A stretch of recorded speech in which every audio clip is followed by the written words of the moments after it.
ભાવનગરમાં બની રહેલી નવી એસપી કચેરીના પ્રોજેક્ટમાં 3.22 કરોડ રૂપિયાની ગેરરીતિનો મામલો સામે આવતા ખળભળાટ મચી ગયો છે।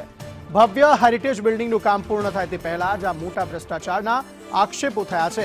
આ કૌભાંડમાં પોલીસ હેડક્વાર્ટરના ક્લાર્ક ધર્મેન્દ્રસિંહની મહુવા ખાતે તાત્કાલિક બદલી કરી દેવાઈ અને અન્ય 3 કર્મચારીઓ સામે પણ તપાસના આદેશ અપાયા।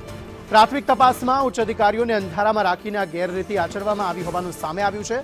જોકે આ સંવેદનશીલ મામલે પોલીસના ઉચ્ચ અધિકારીઓએ મીડિયા સમક્ષ મૌન સેવતા અનેક સવાલો ઉઠ્યા છે।